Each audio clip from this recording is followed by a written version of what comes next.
আসসালামু আলাইকুম। রাষ্ট্রপতি মোহাম্মদ শাহাবুদ্দিনকে কি অপসারণের জন্য খুব তড়িঘড়ি আয়োজন চলছে? যে কোনো মুহূর্তে তাকে অপসারণ করা হতে পারে, এমন একটি গুঞ্জন ছড়িয়ে পড়েছে। এই কারণেই প্রশ্নগুলো তুললাম। এবং তার কি কোনো লক্ষণ আছে? মানুষের মধ্যে এই গুঞ্জনগুলো ছড়িয়ে পড়তে শুরু করে, সামাজিক যোগাযোগ মাধ্যমে ছড়িয়ে পড়তে শুরু করে 15ই আগস্ট মধ্যরাত থেকে। 16ই আগস্ট সেগুলোর ডালপালা আরও বেশি ছড়ায়। একটু সময় নিচ্ছিলাম বিষয়টি নিয়ে কনফার্ম হওয়ার জন্য। বাস্তবতা হচ্ছে এসব বিষয়ে বা কোনো বিষয়ে নিশ্চিত না হয়ে তো কিছু বলা যায় না। এবং সেই জায়গা থেকে মোটামুটি নিশ্চিত হওয়া গেছে যে সরকারের পক্ষ থেকে মৌখিক নির্দেশনা দেওয়া হয়েছে বিদেশি মিশনগুলো থেকে রাষ্ট্রপতি মোহাম্মদ শাহাবুদ্দিনের ছবি নামিয়ে ফেলার জন্য। কিন্তু কেন, কী কারণে?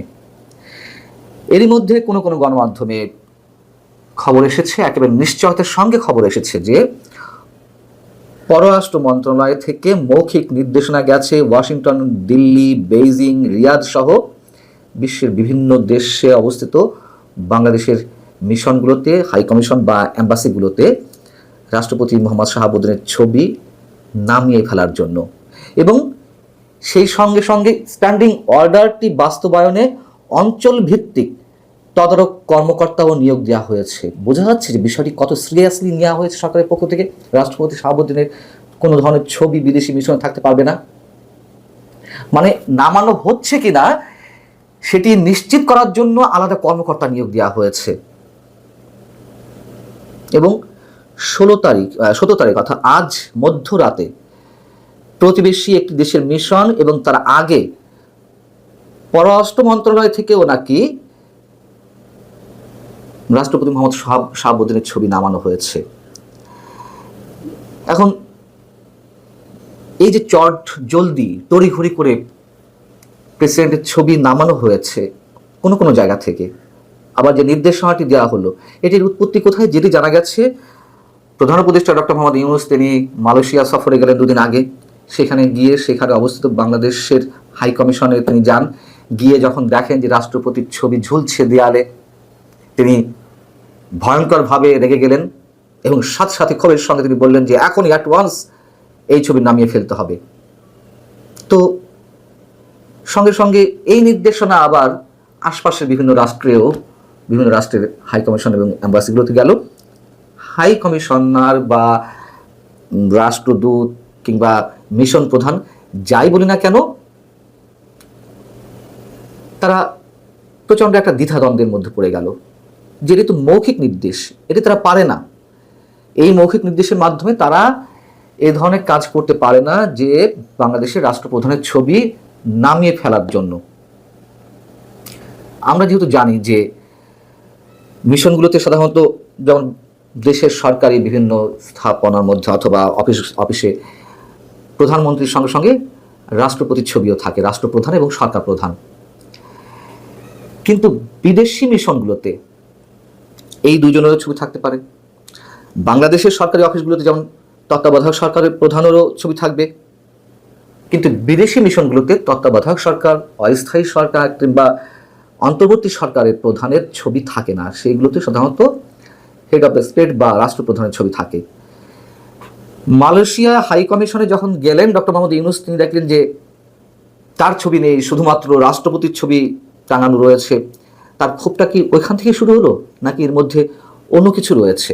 এবং তার এই নির্দেশনা পর আমরা যেটা জানতে পারলাম যে যেহেতু মিশন প্রধানরা একটা বিব্রতকর অবস্থায় পড়ে গেলেন, তারা করলেন কি, সে একটি মিশনে 2 থেকে 3টি রুমে থাকে, রিসেপশনে থাকে, হেড অফ দ্য মিশন বা হাই কমিশন বা অ্যাম্বাসির রুমে থাকে।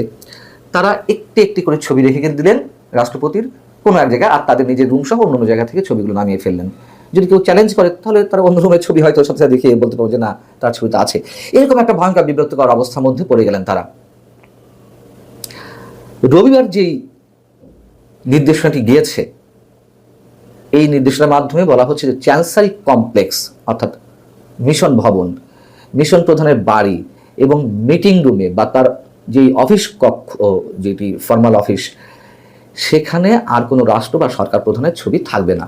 তো এর মধ্যে আমি বলেছি যে সরকার প্রধানের ছবি, অন্তর্বর্তী সরকার প্রধানের ছবি থাকবে না বা থাকেও না। রাষ্ট্রপতির ছবিও থাকবে না। প্রশ্ন হচ্ছে যে এই ধরনের কোনো নির্দেশনা এই সরকার দিতে পারে কিনা, এবং দিলেও কোন আইনের ভিত্তিতে তিনি এই নির্দেশনা দিচ্ছেন। পররাষ্ট্র মন্ত্রণালয় থেকেও ছবি নামিয়ে ফেলা হয়েছে। আসলে কি ঘটতে যাচ্ছে এখন হচ্ছে মূল প্রশ্ন। কি ঘটতে যাচ্ছে? ছবি নামিয়ে ফেলাটা, রাষ্ট্রপতির ছবি নামিয়ে ফেলাটা আসলে কিসের লক্ষণ? রাষ্ট্রপতিকে অপসারণ করা হতে যাচ্ছে এই নির্দেশনার মাধ্যমে কি এটি প্রমাণ করে? আচ্ছা, অপসারণ যদি করার কোনো ধরনের চিন্তাভাবনা বা সেই ধরনের কাজ এগিয়ে থাকে, সেই ধরনের সব ধরনের প্রস্তুতি তারা নিয়েই থাকে সরকার, তো অপসারণ করেই তো ছবিগুলো নামানো যেতে পারে। আগে থেকে কেন এটি করতে হবে?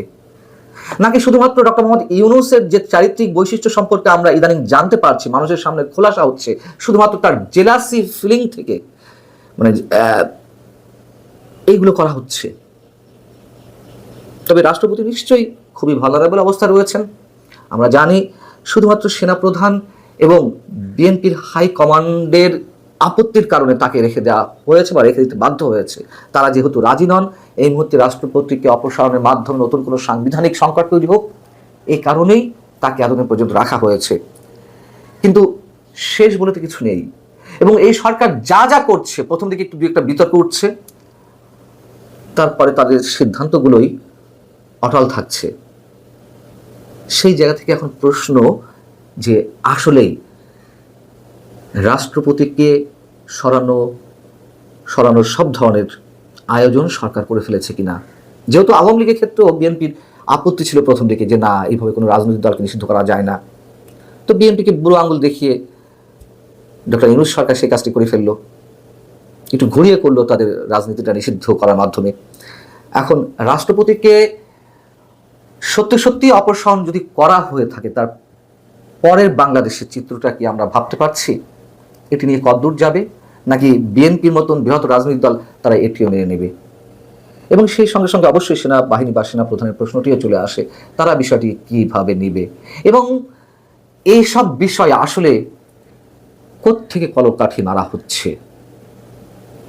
হয়তো খুব বেশি সময় আমাদের নেয়ার প্রয়োজন নেই, অনেক কিছুই খুব দ্রুত পরিষ্কার হয়ে যাবে। সবশেষে শুধু এটুকু একটু ইঙ্গিত দিয়ে রাখি, যা কিছু হচ্ছে, যা কিছু আমরা মনে করছি, তার উল্টোটা ঘটারও কিন্তু প্রবল সম্ভাবনা রয়েছে। বাদবাকি আপনারা বুঝে নিন। প্রয়োজনে এই বিষয়ে আমি পরে অন্য কোনো সময়ে বিস্তারিত জানাবো আপনাদের। ভালো থাকুন। আল্লাহ হাফেজ।